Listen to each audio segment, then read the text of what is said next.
فما بکت علیہم السماء والارض وما كانوا منظرین، تو نہ رویا ان پر آسمان اور نہ زمین، اور نہ تھے وہ مہلت دیے جانے والے۔ آسمان کیوں نہ رویا؟ اور کیا آسمان بھی روتا ہے؟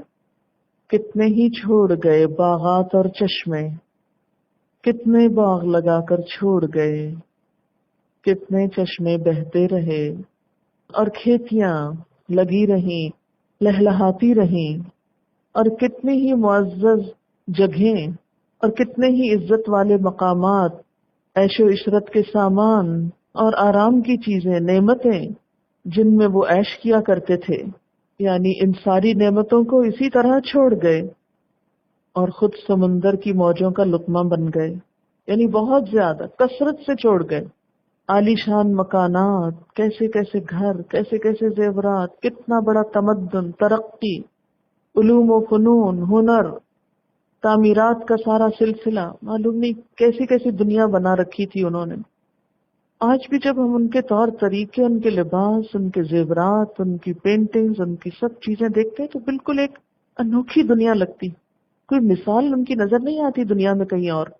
بعض اوقات تو ایسا ہوتا ہے نا کہ ایک کلچر دوسرے سے نکلا ہوا ہوتا ہے، بالکل ایک منفرد قسم کا آرٹ اور کلچر تھا ان کا، عظیم الشان دنیاوی ترقی کے مالک تھے، لیکن انجام کیا ہوا؟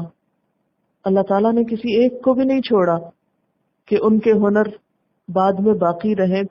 ایسی ایسی باتیں جو انہوں نے لمبے تجربوں اور مشاہدات سے سیکھی تھی، ایک جنریشن نے دوسری جنریشن کو امپارٹ کی تھی، سکھائی تھی، وہ سب کے ڈوبنے سے سارے کا سارا سلسلہ بھی تو منقطع ہو گیا نا، سب ترقی بھی تو وہیں رک گئی۔ بہت ساری چیزیں جن پر آج تک ریسرچ ہو رہی ہے کہ وہ کس طرح کیا کرتے تھے، ابھی تک راز نہیں کھلے، ان کی ساری حکایتیں ختم ہو کر رہ گئیں، کوئی بتانے والا نہ رہا کہ یہ سب کچھ کیسے بنایا اور کیا کرتے تھے، سب کچھ چھوڑ گئے اور ہم نے وارث بنا دیا ان کا دوسری قوم کو۔ اب دیکھیے کہ نعمتوں کے بارے میں ہمارا طرز عمل کیا ہے، ہمیں جو کچھ ملتا ہے نا اسے اپنا حق سمجھ لیتے ہیں یا نہیں، اپنی چیز سمجھ لیتے ہیں، یہ تو ہماری چیز ہے، اور ہم سمجھتے ہیں ہمیں یہ شاید ہمارے کسی حق کی وجہ سے ملی، ہم ڈیزرو کرتے ہیں، حالانکہ ایسا نہیں ہوتا۔ اللہ تعالیٰ جب تک چاہے دے اور جب چاہے چھین کے کسی اور کو دے دے۔ قوم فرعون کے ساتھ ایسا ہو، سب کچھ بنایا انہوں نے لیکن مل کسی اور کو گیا، وارث کوئی اور ہو گئے۔ بعض کے خیال میں یہ بنی اسرائیل ہی کے کچھ بچے ہوئے لوگ تھے جو شاید ساتھ نہیں جا سکے تھے، لیکن بعض کے نزدیک اس سے مراد آس پاس کی اقوام ہیں جو شہروں اور گھروں کے خالی ہونے کے بعد وہاں آ بسے۔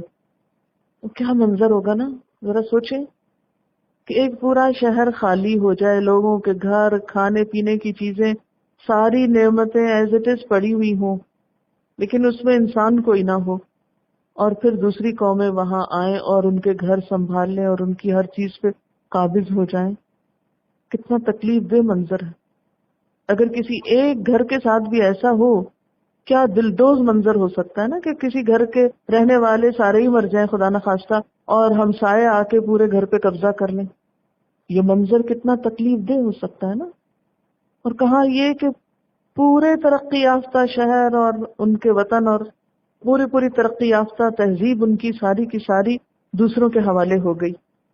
اور یہ بنی اسرائیل جو یہاں سے نکلے تھے، دوبارہ تاریخی طور پر اس علاقے میں ان کا آنا ثابت نہیں کہ وہ پلٹ کر آ کر ان چیزوں کے مالک ہوئے، یہ معنی نہیں کیا جا سکتا۔ اگر زیادہ سے زیادہ معنی کیا بھی جائے تو یہ کہا جا سکتا ہے کہ کچھ لوگ بیمار ہوں گے یا کچھ ایسے لوگ جو اکا دکا کہیں رہ گئے پیچھے، جن کو اطلاع نہ ملی کہ قوم جا رہی ہے، تو ہو سکتا ہے کہ وہ باقی ماندہ وارث ہو گئے ہوں یا کوئی اور قوم آ گئی ہو، یہ اللہ ہی بہتر جانتا ہے۔ لیکن یہاں قرآن کے الفاظ میں یہی پتہ چلتا ہے کہ ایک دوسری قوم نے آ کر ان سب چیزوں پہ قبضہ کر لیا۔ فما بکت علیہم السماء والارض وما كانوا منظرین، تو نہ رویا ان پر آسمان اور نہ زمین، اور نہ تھے وہ مہلت دیے جانے والے۔ آسمان کیوں نہ رویا؟ اور کیا آسمان بھی روتا ہے؟ اس آیت سے تو پتہ چلتا ہے کہ بعض لوگوں کی موت پہ آسمان بھی روتا ہے اور زمین بھی روتی، لیکن ان کی موت پہ، پورا شہر خالی ہونے پہ، اتنے دردناک منظر پر آسمان بھی نہیں رویا، زمین نے بھی شکر ادا کیا کہ گئے، ظالم لوگ ختم ہوئے. ظاہر ہے کہ ان کے کوئی نیک اعمال تو تھے نہیں جو آسمانوں پہ چڑھتے ہوں اور آسمان بھی خوش ہوتا ہو کہ کتنے رب کے فرما بردار لوگ ہیں. اور جب وہ نیک اعمال کا سلسلہ ختم ہوا تو آسمان رونے لگا. آسمان کسی کی موت پہ کب روتا ہے؟ جب کسی کے عمل اتنے اچھے ہوتے ہیں کہ روز نیکیوں کے ڈھیر جا رہے ہوتے ہیں اوپر، تو آسمان دیکھ دیکھ کے خوش ہوتا ہوگا کہ کیسے اللہ کے بندے ہیں، اتنے نیک کام کر کے بھیجتے ہیں. جب وہ سلسلہ بند ہوتا ہوگا تو آسمان روتا ہوگا کہ ہائے فلاں شخص چلا گیا جو اتنے نیک اعمال کر کے بھیجا کرتا تھا. اور اسی طرح نیکی کرنے سے زمین پر ایک خیر اور ایک خوشی پھوٹتی ہے، کیونکہ یہ ساری چیزیں ہمارے آثار ضبط کر رہی ہیں نا. معلوم ہے نا آپ کو، یہ سب چیزیں قیامت کے دن گواہی دیں گی. ان سب چیزوں کے اندر بھی سینسز ہیں. یہ سب ہماری تصویریں لے رہی ہیں، ہماری آوازیں ریکارڈ کر رہے ہیں. آسمان زمین کی سب چیزیں، زمین گواہی دے گی. یہ آثار جو پاؤں کے نشان ہیں وہ زمین بول کے بتائے گی کہ ہاں فلاں فلاں جگہ فلاں شخص نے یہ کام کیا تھا. جسے کہ ایک روایت میں آتا ہے نا کہ انسان جس زمین پر سجدہ کرتا ہے وہ زمین بھی گواہی دے گی. تو ان ساری مادی چیزوں کے اندر بھی ایک درجے کی سینس موجود ہے. اسی کی بنا پر یہ تسبیح بھی کرتی ہیں. وَإِن مِّن شَيْءٍ إِلَّا يُسَبِّحُ بِحَمْدِهِ. تو وہ جو ان کا شعور ہے اللہ کی تسبیح کا، کیونکہ یہ کائنات کی جتنی بھی چیزیں سب اللہ تعالیٰ سے محبت کرتی ہیں، اپنے خالق کی معرفت رکھتی ہیں، اس کی تسبیح کرتی ہیں، اس کے آگے جھکی ہوئی. لہٰذا اس زمین پر اور اس آسمان کے نیچے جتنے بھی لوگ نیک کام کرتے ہیں، زمین آسمان ان کے لیے اچھے تاثرات رکھتے ہیں، اور جو برا کرتے ہیں ان کے لیے برے رکھتے ہیں اور ان کی برائی کی گواہی دیں گے. لیکن جب قوم فرعون یوں تباہ ہوئی، اور آپ دیکھیے ذرا کہ پوری قوم سمندر کے بیچ میں لہروں کے شور میں کیسے کیسے پٹخا ہوگا ان کو لہروں نے، کیسے کیسے انتقام لیا ہوگا. انا منتقمون. اور یہ منظر دیکھ کر تباہی کا نہ زمین کو ترس آیا اور نہ آسمان رویا. خس کم جہاں پاک، سب نے شکر ادا کیا کہ دور ہوئی ظالم قوم. سب نے اطمینان کا سانس لیا. اور یہ زمین کی پکار جو ہے اس کے بارے میں بائبل میں بھی آتا ہے. تورات میں لکھا ہے کہ خداوند نے فرمایا کہ زمین سے مجھے حابیل کا خون پکارتا ہے. تو اس کا کیا مطلب ہے کہ جس زمین پر ایک مظلوم کا خون گرے وہ زمین بھی فریاد کرتی اور زمین بھی شکایت کرتی کہ یہاں ظلم ہوا ہے. اور جس زمین پر گناہ ہو، جرم ہو، حرام کام ہو، وہ کتنی لعنت کرتی ہوگی کرنے والے پہ بھی کہ کیسے مجرم ہو تم.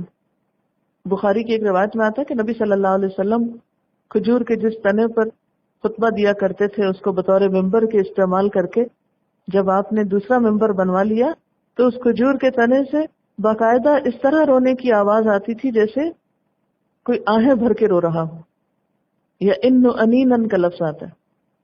تو جن جگہوں پر لوگ اچھے کام کر کے جاتے ہیں وہ جگہیں ان کے حق میں گواہ بن جاتی ہیں، اور جن کے نیک اعمال اور ذکر اور دعائیں اور اچھے کام اوپر اٹھتے ہیں اور آسمان میں جبریل پکارتے ہیں کہ فلاں بندے سے اللہ محبت رکھتا ہے، اے آسمان والو تم بھی محبت کرو، تو وہ آسمان والے بھی تو اس سے پھر محبت کرتے ہوں گے نا، اور اس کی موت پہ اور اس کے دنیا سے نیک اعمال کے ختم ہونے پر روتے ہوں گے.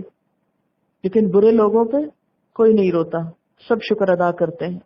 اب یہ ہمارے اپنے سوچنے کی بات ہے کہ ہم کیا چاہتے ہیں کہ کن لفظوں میں ہم کو یاد کیا جائے، زمین و آسمان میں ہمارا ذکر کس انداز سے ہو، کس طرح کی یادیں ہماری باقی رہیں. وما کانوا منظرین. اور نہ تھے وہ مہلت دیے جانے والے، کوئی مہلت نہ ملی ان کو.